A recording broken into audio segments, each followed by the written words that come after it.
Happy Monday, everybody. Thank you so much for downloading or streaming the Be Our Guest podcast. I hope you had a wonderful weekend, and thanks for starting a great work week with us here on the show.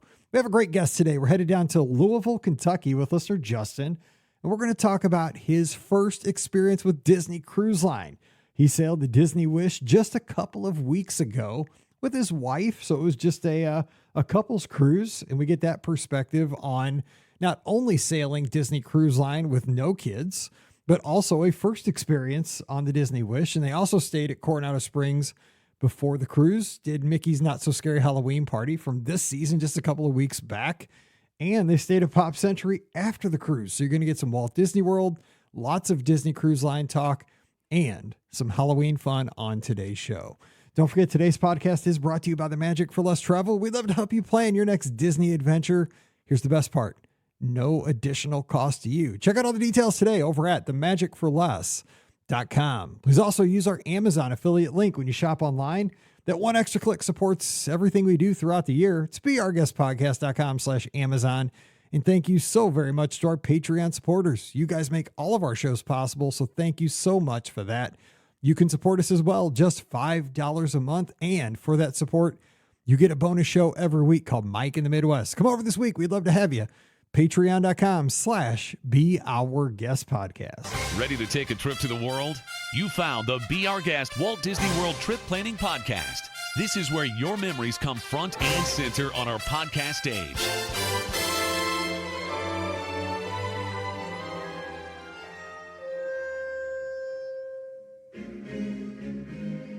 Welcome to episode 2560 of the Be Our Guest Walt Disney World Trip Planning Podcast. I'm your host, Mike Rallman from BeOurGuestPodcast.com and one of the senior agents over at the Magic for Less Travel. Happy Monday to you. Hope you had a great weekend. And as always, welcome to the next work week. You know, it's part of the grind, but we try to make it a little bit better by taking you on a virtual trip to your favorite place, whether it's Walt Disney World, Disneyland.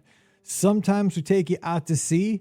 Today, 2 out of 3 ain't bad. It's a little Meatloaf reference to start your week.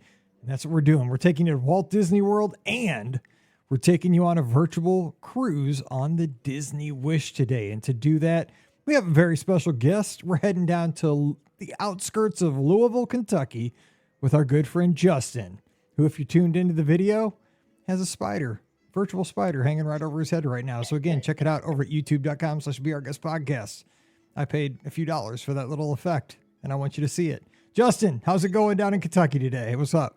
It's going great, Mike. I've been looking forward to this for 9 months. How are you? I am great, and I'm glad that you could make it on and we could have this conversation. And always wanted to visit Louisville. I know we have friends down that way. Craig, one of our great lizard friends, and he's actually, I think he just got back from sailing on the Disney Wonder to Alaska himself, him and his wife, Celinda.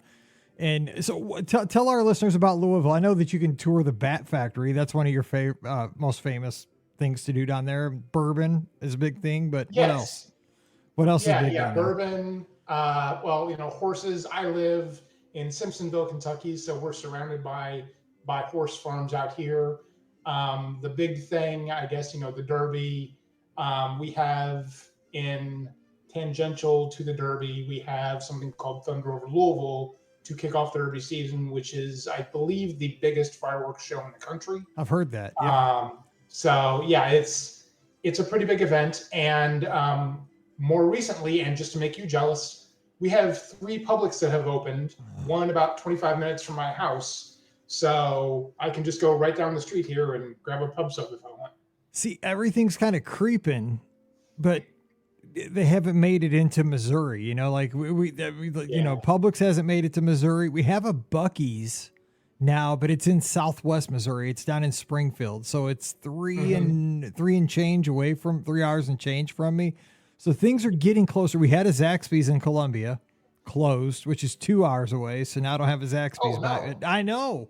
I went to Mizzou football game, all excited, abandoned. My Zaxby's right there. So I know all the things out. We don't have a Bojangles, anything like that. I mean, all the good stuff down there. So I have all of that within 20 minutes of my house. I live in the rock. I love Missouri, but we're missing some of the good stuff. I'm just saying, it's a hardship. But anyway, let's talk some Disney. So give me your backstory with your Disney fandom. So how did it start for you? Are you like growing up in a Disney family, or did you just kind of fall into it? How did it all get going for you? Well, so it all starts with the Disney Channel. Back when I was, 5 or 6, and one of my first memories is watching Mousercise as a kid.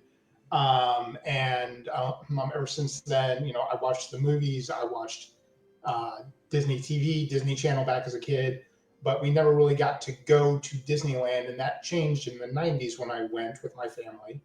And then we didn't go back for a long time. The first time that I had been back was with my wife on our honeymoon two years ago now. We went in November of 2022 for our honeymoon.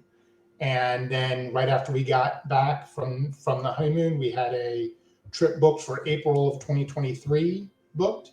And then right after we got back from the April 2023 trip, we booked this trip that we're talking about tonight. So we've gone from 0 to 150 in the span of 2 years. And on Saturday, we're going to book another cruise, I think. So it's just zero to fandom in like 2 years. And I've just been always really fascinated with Disney history. So, listening to your podcast and other podcasts and reading books and stuff. So that's just the basis of my fandom right there. It's movies, it's TV shows, it's podcasts like this that have really stoked the fires of my fandom. I love hearing that because it would similar for me. When you get down there, though, what is it about the theme parks, resorts, Walt Disney World in general? But we'll talk cruise here because that's going to be the majority of the show. But for me, it's, and I've said this many times on the show, it's like the infrastructure. It's the 365, 24/7-ness of Walt Disney World, that there's constantly arrivals happening. There's constantly departures happening. There's constantly first timers. It's just a never ending cycle at Walt Disney World. It's always in flux, like while you have your micro trip happening, in isolation, that's what you're focused on is your trip. That's always constantly unfolding, and it's always, developing ever since 71. It is just, it's an evolution of a location. And, the laundry's constantly been getting done since 71. Think about it, beds being made and, meals being prepared, and just different cast members of generations of cast members being trained. And it's amazing when you think about how that happens. I like the infrastructure, the story of how just everything has happened in constant flow since 71. What is it for you? Is it something else? What draws you to a destination like Walt Disney World? It's just one of those places where everybody, for the most part, is having the best day ever, Good point. In a time when, we're just really stressed out all the time, it's good to go down to a place and just seeing nothing but smiling faces for the most part. But also it's the infrastructure, it's the history. I love all of that stuff. And that just is what brings us down again and again and again. Cool. Love it. That's a great point though, because it's, what they call Disneyland the happiest place on earth, Walt Disney World the most magical place on earth, and it is. People go there to have a good time. You see people are stressed out. I've been stressed out there. Don't get me wrong. Sometimes it could give you your happiest moments and your most stressful, but for the most part, it's a wonderful place to be. So let's talk about this trip we're going to talk about from just a couple of weeks ago. I love that we have a very recent trip to get after. How did this one come together? Because it was your first Disney cruise, and of course you did a little parks time and Walt Disney World time before and after. Yeah. But what made you decide to check out the ships to go on the Disney Wish? So we actually, the discussion happened on the plane ride back from our April 2022 trip. And we sat down after that trip and we said, okay, basically what's next? Do we want to go on the beach? Do we want to go to a foreign country? Do we want to go to Disneyland? And we very quickly settled on a cruise, not necessarily a Disney cruise, but a cruise to hit two of those three things we were talking about. When we decided to look into it, we looked at a bunch of different cruise lines, and we realized that Disney gives you the most bang for your dollar when you really break it down to the cost per person per day. And for my wife and I, we are double income. We're no kids. We're very fortunate enough to be able to do stuff like this. And we realize that, there's families and stuff that will pay more than us, but for us, the cost per person per day was just too good to pass up. Plus, we get to go see places we've never seen before. We get to go to the beach, and we just get to have that level of Disney service that, we love. So I love the way you're saying that too. And I want to get your perspective because, Disney's typically thought of as like, okay, if you're going to go on a Disney cruise, it's typically for families, right? But I mean, it is a huge honeymoon destination, Disney Cruise Line, because again, this is what I do for a living. I book a lot of folks who go on Disney cruises as a honeymoon. And you might not think it like when I tell people that are not, listeners of our podcast who are not in the Disney fandom, at a Friday night football game, parents of the cheerleading. And, I'm like, yeah, I booked a honeymoon for a couple and they're going on a Disney cruise. They're like, they're going on a Disney cruise. Like that's, it's all kids. I'm like, no. You don't understand. Like there's an adult area at night. There's an adult only section that has awesome layout chairs and pools. And I'm like, you don't have to see kids if you don't want to. I mean, you will see them in the dining room but I mean, there's adult only restaurants that are just the jam. I'm like, you have to experience it. But for the general public, I don't think they understand that you can have an awesome adult vacation on a Disney Cruise Line ship, which I'm going to ask you about that in a little bit, but I'm glad that we have this perspective today. So let's talk through this. So is your first experience booking a Disney cruise, planning for it? Talk to us about the pre-planning. Was there anything that kind of surprised you? Was there anything that was, because you've done Walt Disney World now, was there anything that was harder, easier when it came to planning a cruise with Disney Cruise Line as opposed to Walt Disney World? Because you do have to kind of think about you do have to make sure you have legal names, documentation, citizenship, because they will not let you on that ship if you don't have a passport or a correct birth certificate, stuff like that. I mean, there are things to think about. Right. Well, as a hyper planner, and I've just that's what I do basically. It was way easier because most of the trip is planned out for you, aside from getting the passports and stuff, which we did pretty much as soon as we booked the cruise 18 months ago. But it was much easier because there wasn't all of this stuff to think about. I wasn't making spreadsheets all the time with different options and, hotel options, restaurant options, all that stuff. All of that was planned for us. And that was actually kind of a relief. I was going to ask because for some people though, like you that are hyper planners, I wonder if that's frustrating because some people I think get a huge kick out of that, right? They get the enjoyment out of, oh man, I love making 72 ADRs. It's 60 days and then going back and canceling, 32% of them and modifying 67% of them. And, because it's like the game we play, it makes the experience more rich and it makes it, seem like it lasts longer. Honest to God, I had a guest, Connie, shout out to Connie. She's out at Disneyland right now as we're recording this. She sent her daughter's spreadsheet to me a couple nights ago before recording this show. She goes, Mike, I need you to see the spreadsheet my daughter made for our Disneyland trip. Whew. I mean, NASA does not have spreadsheets this detailed for a rover mission on Mars, but it's what her daughter, it was a thing of beauty. I got to hit I hit this. I mean, for a planner, my sister-in-law works she's a corporate accountant. She would have saw this thing. And I mean, heaven's gates would have opened when she saw this thing because it was color coded. It had timestamps. I mean, it had this thing. It was beautiful, but I mean, there's all kinds, right? I go without ADRs. Right. I don't have flights for marathon weekend. I don't have flights for Disneyland. I don't have anything planned. I'm just flying by the seat of my pants. I do it for everybody else all day. But it was perfect. And what it is, it gave her the experience before she went out. It made her trip richer. And I think for some people with cruises, I've heard this from many people that are big world fans. They're always emailing me like, Mike, should I be doing something right now? I can almost see them through the email. They're shaking, what should I be doing? I'm like, really nothing at this point because there's not a whole lot to do. That's a great thing about cruising. You pretty much just, they'll tell you what your meals are and, the shows are right before or after the meal. And there's not a whole lot. It's just you get on the board and it's fun. There's not a whole lot to plan. port adventures Right, later. right. Then And yeah, and I mean, like that's what I did for the first couple of weeks. I was like, well, what do I do now? You know, like I don't have anything to do. And then after I got used to that feeling of like, well, you know, everything's gonna be done for me, then I got used to it. And I actually enjoyed the fact that all of that was off my shoulders.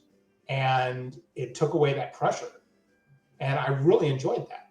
Yeah, that's what I like, because I just like easy, you know, like a cruise really is kind of hitting the easy button, as Staples used to say. I mean, because It really is. you just get to the point where, you know, you pay your money and then you get to the check-in day where it's based on your castaway level, which, you know, depending on how many cruises you've taken before. And then that day you just kind of go day by day and decide, you build basically like a personal itinerary. What do I want to do on day 1, day 2, day 3, day 4? And you select from whatever's still available. Do I want to do, you know, do I want to rent bicycles on Castaway Key? Okay, well, if it's available, I select it. Do I want a cabana? Well, those are never available for anybody. I'm platinum. I never get them. Yeah, but if they are, maybe I do. They're too expensive. I don't get them anyway. But, you know, some people want them. And you just build it. You know, do I want to go and try a martini tasting? Or do I want to go get a spa appointment and get a, you know, whatever. But you just build your personal itinerary. But that's it. And, you know, that's a ton of fun, because it's really... You do that one time, and then you can go back and modify it, of course, from 75 days out or 105 days out, however many days. But you can always go back and tweak your plan there. But that's basically building your cruise with kind of like your main skeletal system. And then when you get on the ship, you kind of flesh it out with all the stuff like bingo and towel folding and, you know, the diaper dash and all the good stuff that I really enjoy. You know, the trivias and stuff like that. It's Oh, absolutely. That's why I like cruising. It's so laid back. It really is. It was the most relaxing 4 or 5 days that I've had in years. And same thing for my wife. It was just wonderful. So tell us so let's jump in here, because I want to make sure we get all this. So let's talk cruising, then we'll kind of talk about the Pop Century and all that other stuff after we get to the meat of the cruise. So how did you guys get from Walt Disney World over to the ship, and what was your like embarkation process like getting on the ship? So embarkation day was a breeze. We actually took the DCL transfer bus. As first-time cruisers, we knew that when we checked in, we would not get an early boarding time. So I had heard on this podcast and others that if you do the DCL transfer bus, you could be on the ship sooner than you would be otherwise. So we took that chance. We rolled the dice on that, and the bus picked us up from the Grand Destino Hotel where we stayed before, over at Coronado, about 9:45. We went to Port Orleans Riverside, stayed there for about 5 minutes, picked more people up. We were at the port by 10:30, 10:40. We got handed this pink slip of paper, which I still don't know why we got handed the pink slip of paper, but we did, and told to show it to someone upstairs. So we did that, went through security, breeze, very easy, go up those escalators and those stairs. And then we were ushered over to one side of the terminal where there was like a check-in station, and they checked our passports and they printed off our little boarding QR codes. And we waited, I don't know, 7 or 8 minutes maybe. And we were boarding group 5, and they started boarding, and, you know, every 20 seconds or so, the boarding groups got, you know, added on. And I mean, we were on the ship by like 11 a.m. and having chicken tenders by 11:10. Oh my God, that's a win. That's such a win. I mean, because you're beating the crowds and you're getting chicken tenders in your belly before noon. That is a huge win. Oh my gosh. Yes, it was great. But yeah, it was just so much easier than anything that I could have anticipated. Just a breeze. So that's a good tip. So let me ask you about, man, let me tell you, that bus driver had the pedal to the metal, by the way, getting over there that quick. He sure That dude wasn't messing around. There was no traffic. That guy had the Miami Vice theme playing in his AirPods. He's like, right. Over there, but he wasn't messing around, spy hunter or something. Okay, so I love Precious. You know, again, Scott and I talk about this all the time. So many times in Pan Forster too, like you only get one shot at a first experience of anything. Like I wish I could go back to first experience of Magic Kingdom. Like I got to do Disneyland for the first time in 22, and it was so awesome because I'd never been there. It was so great. and I keep raving about it every chance I get on this podcast still. But it was your first time getting to Port Canaveral and getting on a Disney Cruise Line ship. So, you'd seen all the videos, heard us talk about it forever. Tell us about it. What did you think? I mean, was it bigger, smaller? Tell us about your first impressions of getting on the ship. I was not prepared for getting on the ship. I thought I would be. Seeing the ship, just like even like going across that bridge, the bridge, yep. we were just like, oh my gosh, like that's it. And it's way bigger than I thought it would be, even from there. And when we got to the port and actually saw it, we were just, just kind of in awe, because this thing was just a gigantic floating city. And so when we get into and on the ship, and the first thing that you see is that grand atrium, grand hall with the staircase and everything. And there's like Cinderella up top on the balcony and someone doing the little thing on the stage with the wishing wands. We're just like, this is what we've been missing out on. It was very, very awe-inspiring. Like, I know that's a weird way to put it, but it was like, this is a gigantic floating city that we're on right now. And just thinking about like what everything, like all of the people that built this and like how this ship was put together, I was just thinking about that in the back of my mind. Like how could they do this? This is a miracle, kind of. And the sucker has to float. You know what I'm saying? I mean, right. Yeah. Nobody thinks about that. You know what I'm saying? Like it is. I mean, it is like these things are gigantic, huge. And I mean, like the Royal Caribbean has ships that are almost twice as big as the Wish. I haven't been on one of those. Pam goes on them all the time. And I can't even imagine. Like, I mean, because those things are, I just got back from the Fantasy 7-night cruise to the Eastern Caribbean. And like, again, I just did a Mike in the Midwest last week about, have we lost our sense of wonder? Do we think enough about how awesome things, we take so much for granted nowadays. And like for 7 days, I lived on that ship and like right in the middle of the Caribbean. And like, I never stopped very often to think, man, we are floating on a bunch of steel that weighs like 190,000 tons. Like we're floating, like, and there's like 4,000 of us just all hanging out together in the middle of the ocean, just floating around, just in this city. That's a great point that you bring up.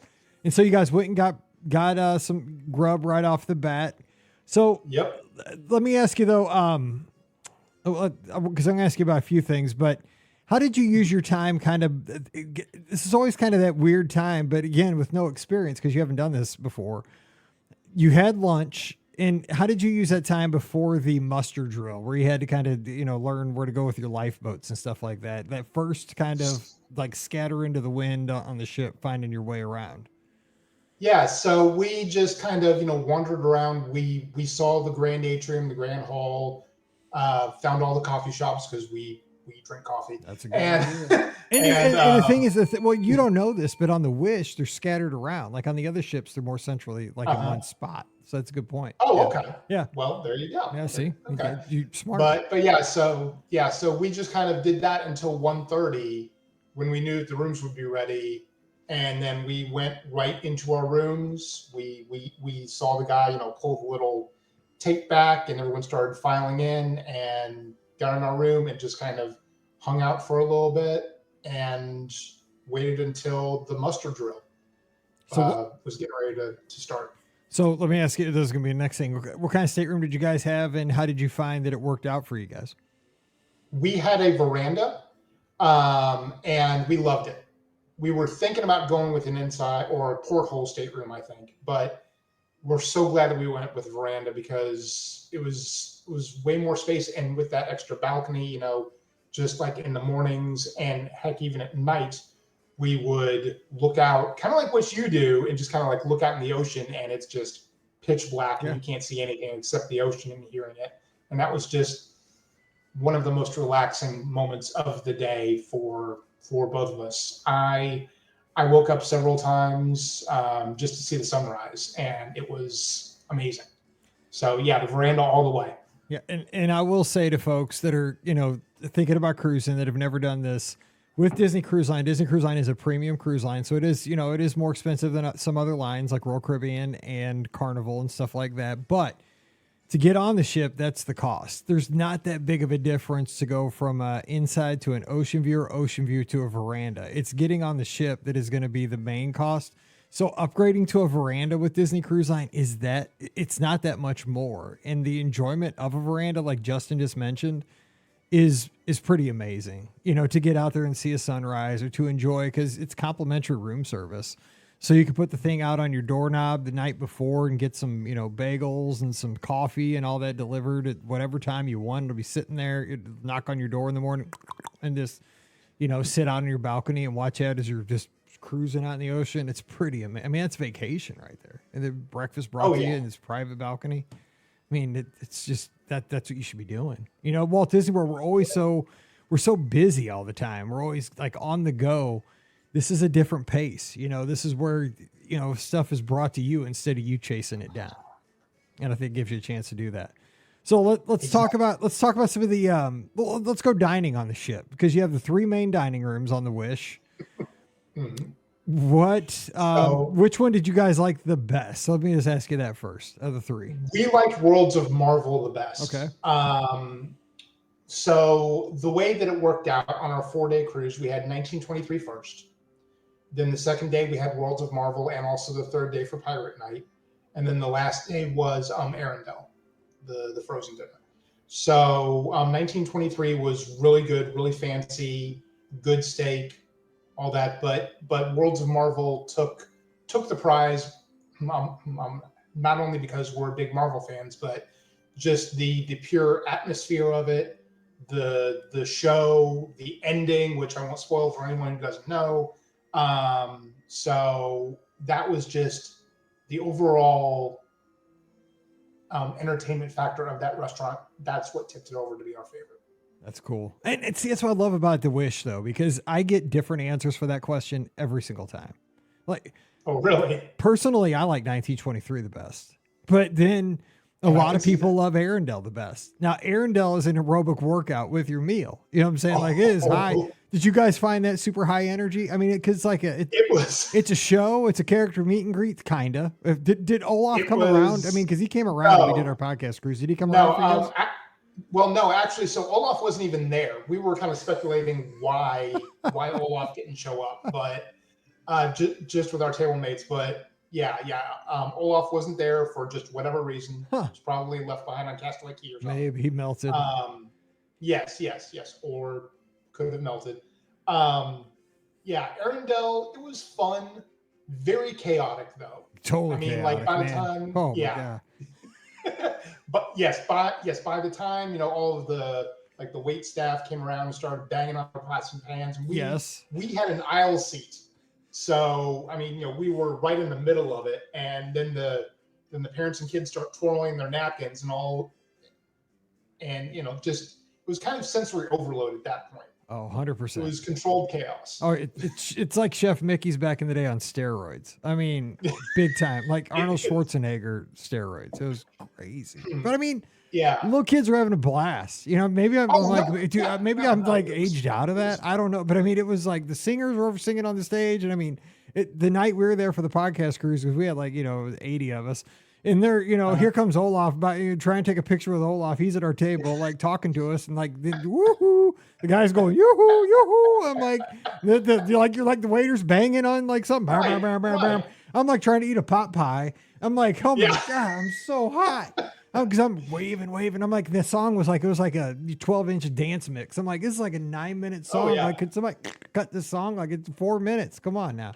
It was wild. But it was great, but try and kill us. At one point, I just turned to my wife and I went, "What is happening right now?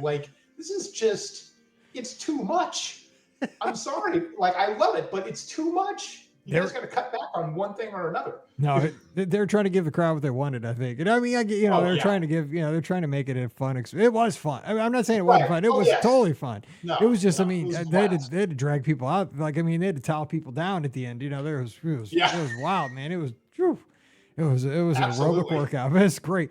So what did you think too about, let's jump into some entertainment, shows. Did you guys go to any of the big theater shows or any kind of the smaller venue shows around the ship? We went to all three of the big shows. We also did bingo and trivia a few times, and saw the diaper dash. Like I Oh, made dude, sure that's a that classic. happened. Can't miss that. It's yeah, Check. it was so much fun. I had heard about it for 18 months. I had to see it. But yeah, no, we saw all of the shows and they were all great. Aladdin was great, and also Little Mermaid. But I think the one that impressed me the most, at least, was Seize the Adventure. I was not expecting the storyline of that show, and I don't want to spoil it for anyone, just in case people don't want to be spoiled. But it's all about Goofy and his lack of confidence in himself. And there's one point in the show where they bring out Hercules and they sing Go the Distance. And that song just does not get enough love. That movie does not get enough love. So when they pulled that out, I went, this is perfect. Like my jaw dropped. And like all of the shows were just spectacular. Like I was looking around the room, like during Little Mermaid, and at the start of it, like the walls turn blue and they turn like it's the ocean, and then they like make it seem like we're going under the ocean. And with Aladdin, like it was just all spectacularly done, Broadway quality, better than anything I've ever seen in my life. So well done. And yeah, sorry, go on. No, but it's like I say, I got to echo what you're saying about Go the Distance, though. That song, but I mean, you're right. It isn't used a ton. I love when they throw it in a fireworks show. They seem to throw it in fireworks shows quite a bit lately, which is great. But I mean, all the lizards, all the runners in our audience right now, because marathoners, man, that's our theme. They just go the distance, man. Just keep rocking that song. Because my youngest daughter, she's 16 now.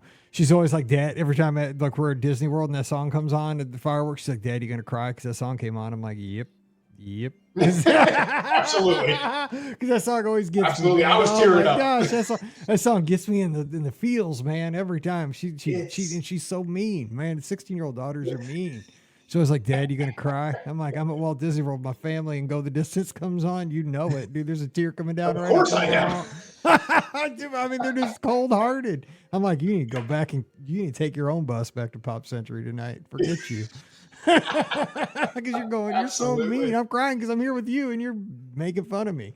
Whatever. Right. Yeah. So, what'd you think though about the minor stuff? Because again, I've always said I enjoy the stuff like you mentioned, like trivia, bingo, diaper dash. Like, did you guys find that maybe that was stuff you weren't expecting to have fun with, or like going down to, I forget, what do they call the adult area there? It's that 2-story place. Oh gosh, not Serenity Bay. That's on Castaway Key. Yep. I guess it's just on the fantasy. The Luna Lounge. Luna Lounge. So Luna Lounge. Did you guys enjoy that kind of stuff? Yes, we did. We went to bingo. One time we actually won bingo. Holy cow! Nice. All right. Yeah. So yeah, we didn't win like a huge gigantic jackpot, but I mean, we did win a little bit of money, and we won trivia. So I've got a little medallion right there. So yeah, that's fun. But yeah, those were great little things, and there were a ton of them throughout the day. That's what we weren't expecting. We weren't expecting, there to be constantly stuff going on and constantly stuff that we always wanted to do. We were always missing out on something, which was great, But like at night, after the show, we would go grab a drink at like Star Wars Hyperspace Lounge, or we went to Nightingale's a couple times, or the Bayou, and just listen to live music. And just those little spots were some of my favorite moments of the entire cruise, just because you're sitting down and you're relaxing and you're just listening to some live music, and I'm with my wife, and it's just perfect. And that's what it's about. Yeah. And again, that's why couples can have such a great time on a Disney cruise. That's what it's about, right? I mean, just go hang out, play trivia, right. Go to a lounge, have a drink, have, the tastings. Like we always sign up for the tastings. I usually try to do one a day. Typically maybe it'll be right before dinner, right after dinner. And you learn a little bit about, they try to teach you, the history of the spirit or whatever. But I mean, of course, everybody's there just to have the drinks too. But they're a lot of fun. You get to socialize with everybody that's in the little lounge with you, which always everybody becomes great friends by the end. I love that stuff. It's so well. Nightingale's is, by the way, because Hyperspace Lounge gets all the love, I think, on the Wish. Nightingales is kind of a hidden gem on that ship. Because I know that like the It Bayou was, gets a lot of love and hyperspace, but mhm. Nightingale's not bad. Yeah, Nightingales was a delightful surprise. We went in there and someone was playing, music on the piano, just instrumental Disney music, and yeah, that was a very sort of laid back kind of surprise. It was very chill in there, and just a place where you could just kind of relax and just let the day kind of wash over you. It was Yep. great. I loved Nightingales. We So love Nightingales. So, for those folks that are not watching us live on the video today, as we record, Justin in his lower third, which has a great reference, well, at least for me, because if you know the podcast for any amount of time, my favorite TV show is The Love Boat from back in the 70s. In his lower third, of course, mine says at Be Our Guest Mike, so you know where to follow me on the socials. Very practical. His lower third says your yeoman purser, which I love because that's a great reference to Gopher from the Love Boat, and that means I can give the double and be Isaac here on the other box tonight. But speaking of yeoman purser deals with money, did you guys do any shopping or any merch on Castaway Key or on the ship? Did you guys see anything that you liked as far as that real quick, and then we'll talk Castaway Key. Yes. Mickey's mainsail was hit several times, as well as Castaway Key. Castaway Key got a lot of our money, or at least the spare, merchandise cash that we had built up. And yeah, we picked up a lot of souvenirs, Spirit jerseys. We got some ornaments, a couple of button-up shirts, and stuff for family members and stuff. So yeah, Yes, it got a lot of our money. We went shopping quite a bit. Because you're rocking an awesome hat. That's what I'm saying. You got the Castaway Key hat on right now. It looks good. My new favorite hat. It's a sweet hat. I'm just saying, it's a sweet hat. Okay, so tell us about your impressions, though, of Castaway Key. Got to go to Disney's private island. One of two now experiences that you can experience. So what'd you guys do there? What'd you think of lunch? What'd you think of the beaches? How was the day? Castaway Key was paradise. I mean, that's just pure and simple. We were there on a perfect day. It was a little humid, but it was just a great day. We got off the ship, so we were staying in the midship aft of the boat, and we knew that we could get off about 8:30. So we get down there about 8:25, and the gangway's already down, but they've made no general announcement of like, hey, we've been cleared. You can deboard now. So we asked someone, and they were like, "Yeah, sure. You can get off the boat now." So we were some of the first people off the boat, and we got on the first tram down to Serenity Bay, and we kind of camped out right near where that bar is. I forget the name of the bar, on the left-hand side when you enter, and just sat in the surf. And we were there for a good 3-4 hours, just watching the ocean. And just enjoying the day. We went and got a drink up at the bar, and then it was time for lunch. And lunch, like every meal, was so good on the ship. Even like at the Festival of Foods, that was some of my favorite food of the ship, of the cruise. But yeah, we went to Cookies too, and they have barbecue, stuff like that. It was all amazing. Love Cookies too. That is my jam, man. I know people rave about everything else, but Cookies too for my family. We love Cookies too on the island. Oh, it was great. Okay. And they had some really good burgers. They had some really good potato salad there. We always had our fill of lunch, but then magically we were always hungry when it came time for dinner too. Always. So yeah, we had lunch. And then we went over to the family beach after that, just kind of looked around, and then we went shopping, and then we went back to the boat. It was like maybe 3:00 or so, 3:30. So probably a little bit early, but we had been there, like out there for, a good 7 hours at that point. And it was just a perfect day. That place is amazing. And the people were friendly, and like you were talking about it, I think, a couple of weeks ago, about how just the logistics of them getting everything off of the ship for that hour, because they said they dock at like 7:30, and then you can go ahead at 8:30, and just like the sheer amount of work that those cast members put in from 7:30 to 8:30 to get everything off of the ship, loaded onto the island, all the drinks, all the merchandise, all the food, whatever, and then ready for us when we deboard. I was floored. Yep. Because I was watching some of those, those big, gigantic pallets. Yeah, I watch it every time from my veranda. That's one of the things I do. As soon as we come, I always watch us come in. Like, I love to watch it, the docking process. And then I watch, once we are docked, I watch them do that. Like, it's amazing seeing the cast first get off the ship, and then all the logistics of all the carts, and, the towels are taken off, and all the merch, like you said, and the food. Everything just, it was a sight to behold. It's crazy. It was amazing. It's again, logistics of Disney are unbelievable. It's correct. Because you don't think that we're carrying that stuff the whole cruise. You don't think that stuff's like, we're riding this stuff around the whole time, but we are. No, it's stuff no, with us. No, not at all. Yeah, that's not our job. Think about that. Yeah. Yeah. So I mean, like, Castaway Cay was just the absolute perfect day, and we can't wait to go back and see it again, and also see Lookout Key, Lighthouse Point, whatever it's called, at some point in the future. Oh, I can't wait too. I know, July. I can't wait. I can't wait.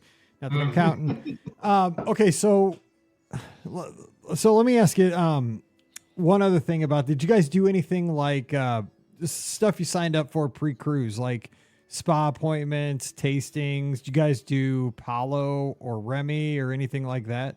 Any of those kind of things? Well, no. So with us being first-time cruisers, we didn't really get the opportunity. It's a challenge. Yeah. Yeah, we did at one point. I did manage to book a Palo dinner for our last night of the cruise, but after talking with my wife and us talking it out, we wanted to experience everything that the ship had to offer before doing the extra stuff. So we canceled the Palo dinner, which I'm glad that we did, because then we wouldn't have got to experience Arendelle. That's exactly how I would play it. I'm telling you what, that was in my opinion, not that my opinion matters much, but I would say that's exactly how I would play it, because the main dining rooms offer such great food and such great atmosphere and such a great overall experience. Plus, you want to be with your dining team too. Like, I think the dining team offers something as well. I hate even when, like, I have a 7-night cruise and I go to Palo. Not that the Palo team's great; they're amazing there too. But on a 4-night cruise that goes that quickly, especially for a first-time cruiser, save Palo, save those kind of things for cruise 2, cruise 3. They'll be there. Enjoy the main dining rooms. That's that for what I mean. I'm not even talking about like sparing the expense, because it is an expense, but it's not a huge expense. But you just don't need it on a first cruise. Like, you're not missing anything big. Like, you'll like it next time. Don't get me wrong, but like, it's one of those things, you don't know what you don't know, and so you're good. Like, you had a great, you did it exactly right for a first cruise. I would not do Palo or Remy on a first cruise personally. I think you did exactly right. So I mean, I wanted to do it at first, and then I was like, but then we would be missing out on this other stuff, and so save it for next time, kind of like what you said. And plus, we wouldn't get to see our dining team, which, by the way, dining team, like, all the cast members that we ran into, top notch. We were treated like royalty. Every single place that we went to, way that we turned, royalty. And it was just by and far one of the most incredible things I've ever seen, like, customer service wise. You just want to bring those folks home with you. I mean, oh yeah. Your dining team and your stateroom host or hostess, right? I mean, it's like, dude, I got to make my own bed now. What? I mean, because every time, like, they'll wrap the cords for my girls on all their devices and stuff with like little wraps. I'm like, come on now, like, you should see their bedroom and their cords. Like, I trip over them all the time. Like, they're too good. Can I tell you something about our stateroom host? Absolutely. Akshay, 7th floor on the Wish. He is a prince among men. He was amazing. Every step of the way, we saw him like 2 or 3 times a day. He would go out his way to ask us how our day was, what our plans were. On the final day, we were running late for dinner or something, and we run into him, and we just had to ask him, like, okay, how do you make the towel animals? And so he goes, well, I'll show you. So we got a lesson in towel animal making, and it's so simple, but it was so cool to see. And, like, sure, we were late for dinner by like 5 minutes, but it was worth it. So yeah, Akshay, and then the dining team, we had Russell, Ramsey, and Javier, all wonderful, all great, and we saw them multiple times during the cruise. Like, we saw them doing breakfast one day, standing behind the counter doing eggs and stuff, and we're like, well, wait, like, what are you guys doing here? Like, They work all the time. They'll be on the island, yeah, serving lunch. yeah, Yeah, totally. Yeah. yeah. They were awesome. They were awesome. And I've got another shout out, but I'll do that later because there was another cast member that just really made our trip extra special, but I'll talk about him later. All right, so let's wrap the cruise though, because I want to talk a little pre-post Sure. Coronado, Pop Century, and some of the places you went there. So about 15 minutes. Absolutely. So any other final thoughts on the cruise? First experience there? Anything that surprised you? Any last thoughts on the Wish? We will be going back on a Disney cruise at some point. It just impressed us to no end. And yes, there is the cost. There is that sort of scary looking cost when you book it. But when you really break it down by per person per day, which is how I justified it, it's worth it. You're on a floating city. You're in a luxury deluxe Disney room. All the food, all the entertainment, it's right there. And it was worth it for us. It may not be worth it for everyone, but for us, it was absolutely worth it. Would not have it any other way. The Wish was the perfect way to go for our first Disney cruise, and we just could not have been more thrilled with the way that turned out. All right, super Pirate Night was a blast. Oh yeah. I always wear my pirate costume too, so I'm all in on pirate nights. Did you guys dress up at all? No? Yes? No, we didn't really dress up. We did get the bandanas. Okay, yeah. So they did bring the bandanas back. But next time all in. Next time all in, man. Wig, eye makeup, everything. Patch. I want to. Next time. I want to. Absolutely. Yes, okay. yes, next time. Next time. Gotta see the pictures. Okay, so let's talk pre-cruise. You guys went down. You mentioned Coronado. You're talking my language there. I love Coronado. That's my like current favorite. So how was Coronado for you guys? Coronado was amazing. We loved everything about that resort. We've been to Boardwalk, we've stayed at Pop Century, and now Coronado. And Coronado, out of those three resorts, is our favorite.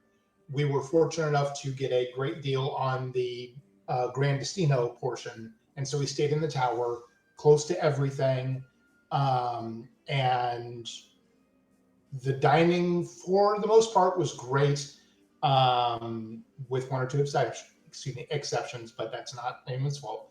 And it was just the views. The pool was amazing. The rooms were fantastic. It's just a gorgeous hotel, and we want to stay there again at some point. It was absolutely amazing. Yeah, I haven't made a hotel reservation for Marathon Weekend yet, and that's probably where I'll stay. That's where I typically stay. That's probably where I usually don't do the tower because I'm not there with my family, so I try to cut back a little bit. Unless I get a really good deal. We'll have to see. We'll see. See, I'm not talking to myself in my head as I'm recording the podcast. Right. Trying to justify Grand Destino. We'll see. Yeah, I still got to. It's already September. It's mid-September, though. I need to probably start moving on these things. Anyway, talking to myself here as we do the show. So, pre-trip, though, give us like a highlight or two. Is this when you went to the Halloween party before the cruise? Yes. So we flew in on a Thursday. We took that day, did a pool day, went to Three Bridges that night for dinner, and then Rick's Sports Bar. One was great. One was not so good, just in food quality. But yes, the next day was when we did the Not So Scary Halloween party, which was our first ever after hours event of any kind. Totally worth it. We had really good weather, and just totally worth it for the ride times alone. We got to ride Haunted Mansion twice, Pirates once, Peter Pan once. My wife went on Space Mountain, all with little to no wait. We rode the People Mover. We did all of that even pretty much before the party, and then we did like Haunted Mansion again after the party started, and we prioritized that and the fireworks and the parade. Nice. And that's how we did it. And you guys had good weather. I mean, because sometimes, man, you Yeah, get those great weather. rainy nights at the Halloween party, and that just makes it miserable. But when you have good weather, that party is so much fun. Or good weather for that party. We had great weather, and it was just an amazing time. We got a great spot for both the fireworks and the parade right in front of the plaza. Ice cream parlor, like right on Main Street. Oh, that's a great And spot. oh yeah. Oh, it was perfect. And when Max Goof and his dance troupe came out, they, were grabbing people from like either side of us, and there were kids there that just had the biggest smiles on their faces. This one family from England, I think, like their boy got pulled into this dance troupe, and this boy just had the biggest smile on his face. This family was just having the greatest time, and I'm like, this is what it's all about. People come to Disney to make these kind of memories, and this family will have a memory that will last a lifetime. Absolutely. Everything was great about the party, with the exception being the food. We didn't really find the food all that good, but hey, that's all right. We still had fun. Yeah, the party, you got to eat before that. For all those, especially Halloween party, Christmas party, you got to eat before the parties. Everything closes down. Like I got burned by that more than once. So I always make sure like I go have dinner at Kona, like at 3:30. I do. Like it's the weirdest thing. I'll have dinner at 3:30, and then candy the rest of the night. Seriously, if we go to the Halloween party, it's Twix bars the rest of the night, or if it's the Christmas party, cookies, hot chocolate the rest of the night. Right. It's terrible, but Absolutely. it's a party. This is how it rolls. So we didn't mention this, but you guys went to Topolino's Terrace for breakfast that morning. So, and you mentioned it was excellent. Again, everybody Scott loves this place. Everybody loves this place. I've been there for dinner, but not breakfast. So you guys liked it too. It was amazing. Yeah, we got there very early. I had been trying for like 2 years, ever since our honeymoon, to get into Topolino's Terrace. It was kind of like sci-fi drive-in for you. It doesn't exist at this point for me. I just pretend like that building isn't there. It's just adjacent to ABC Commissary, and it's just a facade. It doesn't. Right. Yeah. So we finally got a 7:35 dining reservation for it. And it was awesome because, we were one of the first people in there, and we got a lot of character time, and the steak and eggs were amazing. That's what we both got. The steak and eggs were amazing, maybe even better than the steak at 1923. And that's very hard to top, but it was so good and so filling, and just a really good character breakfast. I can see why it's the most popular dining reservation there right now.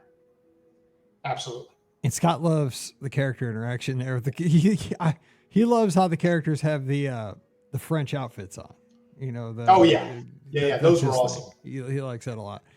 So now you also you did some Disney Springs, so it was a good time over there, I guess. Just kind of browsing, shopping, good stuff. Yeah, browsing, shopping. We went to Gideon's, and their cookie of the month was this like pecan chocolate thing. We have something around Kentucky Derby season called Derby Pie, and it's a bourbon pecan chocolate pie. And this cookie was basically a Kentucky Derby pie in cookie form, and it was amazing. Yeah, flat out. So I've just started to come around to pecans. Pecans, as my grandma used to call them. She used to make a pecan pie because she's from Kentucky. She's from over in the eastern side, over by West Virginia and Ohio. That triangle there in Ashland, Kentucky. And she called everything pecan. And when I was a kid, I didn't want anything to do with pecans. But over the last 5 years, I've come around. They're good. They rock. And so, I'll send you some, I need to get one of those cookies. pies. I need to check out one of those cookies, I think. It was amazing. It was called the Sea Turtle, I think. Oh, man. It was amazing. That sounds cool with that kind of a name. I like it. Give me a sea turtle. It sounds like it could be like a crazy drink or a cookie. Okay, so absolutely. Running a little short on time, but I want to ask you about a couple of things. So you guys also, after the cruise, you stayed at Pop Century. Now, Pop Century is a lot of fun, but you went from Coronado to the Disney Wish to Pop Century. But I mean, you just got to kind of temper your expectations, go to a value. You've been on a cruise. How was Pop? I mean, of course, it's just kind of like a day or two after a cruise, getting ready to go home. But was it fun? I mean, was it okay? Pop is great. We've been there twice now. And yes, we did just come off the Wish and we went to Pop. But, for us, we like everything about Pop. The only kind of downside was that when we were there, the food court was under refurbishment. Yep. So we didn't have access to a whole lot of stuff. So we just went right across the bridge for dinner one night and went over into Art of Animation, and no big deal. But Pop is always a blast. Just kind of hang out there at the resort and just kind of relax from our vacation, because we did so much in those 4 days on the ship. We saw so much that we just needed to have a little bit of, wind down time from the vacation. So we didn't do much at Pop, but we just kind of hung out in the room and just kind of decompressed in a way. Vacation for your vacation. But you did have lunch at Boathouse. So how was that? Yes, we did. Let me ask you, my favorite thing on the menu there, I don't know if you had it because you didn't tell me, but I always get the filet sliders. That's my go-to there. What'd you guys have? I almost got that. My wife, I believe she got the lobster roll, and I got the shrimp and grits. The shrimp and grits. Both good calls. And yes, but I made a mistake because I ordered on the side a side of potatoes, and thinking that they would just bring me a little bowl of potatoes, and they bring me out basically like a dinner plate full of potatoes. So get a dinner plate full of potatoes, then the shrimp and grits. It was a very delicious mistake. It was great. Boathouse was wonderful. Yeah, why couldn't that happen right now? Like, come on, right here in St. Charles, Missouri, Boathouse, DoorDash, bam, right here. Yeah. To the BOGP studio. Right. Come on now. They always say wishes come true if you just wish hard enough. Don't think that wish is happening tonight. Justin, something's wrong here. So, I mean, what a great trip, though. I mean, you got Coronado, you got Pop Century, you got a very first Disney cruise. You had an amazing serving team, great room steward. You got to make so many memories. First-time experiences are so very special, especially when it comes to Disney destinations. And when you're with the people you love, I mean, that makes it even better.